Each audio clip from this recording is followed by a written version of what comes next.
తిరుమల నుంచి ప్రయాగ్రాజ్ కుంభమేళాకు శ్రీవారి కళ్యాణ రథం బయలుదేరింది. టీటీడీ చైర్మన్ బిఆర్ నాయుడు, అదనపు ఈవో వెంకయ్య చౌదరి కళ్యాణ రథానికి ప్రత్యేకమైన పూజలు చేశారు. జనవరి 13 నుంచి ఫిబ్రవరి 26 వరకు యూపీలో ప్రయాగ్రాజ్లో కుంభమేళా జరగనుంది. యూపీ ప్రభుత్వం కేటాయించిన 2.5 ఎకరాల స్థలంలో శ్రీవారి ఆలయ నమూనాను ఏర్పాటు చేశారు. 170 మంది సిబ్బందితో తిరుమల ఆలయ తరహాలో అన్ని కైంకర్యాలను నిర్వహించనున్నారు. ఉత్తరాది భక్తులకు స్వామివారి ఆర్జిత సేవలు తిలకించే భాగ్యం కల్పిస్తామని సిబ్బంది చెప్పారు. ఇక జనవరి 18, 26, ఫిబ్రవరి 3, 12 తేదీల్లో 4 సార్లు శ్రీవారి కళ్యాణోత్సవం నిర్వహిస్తామని సిబ్బంది తెలిపారు.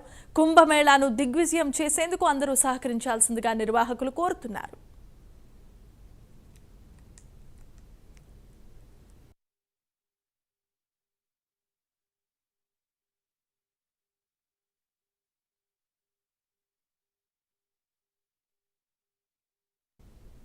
ఓం నమో వెంకటేశాయ. ఈరోజు తిరుమల నుంచి ప్రయాగ్రాజ్ అలహాబాద్ దగ్గర జరిగే కుంభమేళా కార్యక్రమానికి ఇక్కడ నుంచి టీటీడీ నుంచి కళ్యాణ రథం వెళ్తుంది.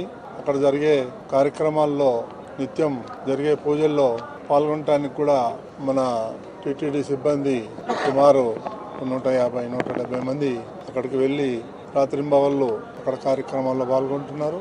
అదేవిధంగా ఉత్తరప్రదేశ్ రాష్ట్రంలోని ప్రయాగ్రాజ్ అలహాబాద్ వద్ద జనవరి 13 నుండి 26 వరకు ఈ కుంభమేళా జరుగుతుంది. దాంట్లో ఫిబ్రవరి 26 వరకు జరుగుతుంది. జనవరి 13 నుంచి ఫిబ్రవరి 26 దాకా మహాకుంభమేళా ప్రయోగంలో జరుగుతుంది. ఇది బిగ్గెస్ట్ రిలీజియస్ కాంగ్రిగేషన్ అనవచ్చు. ప్రపంచంలోనే అత్యధిక మంది వచ్చి అక్కడ హోలీ డిప్ తీసుకోవడం జరుగుతుంది. సో మన టీటీడీ హెచ్డిపిపి హిందూ ధార్మిక పరిషత్ తరఫున మనం కూడా ఇప్పుడు ధార్మిక కార్యక్రమాలు ధర్మ పరిషత్ కార్యక్రమాలు నిర్వహించడం జరుగుతుంది. దానిలో భాగంగా మనం దాదాపు 2.5 ఎకరాల్లో మన నమూనా ఆలయాన్ని నిర్మించడం జరుగుతుంది.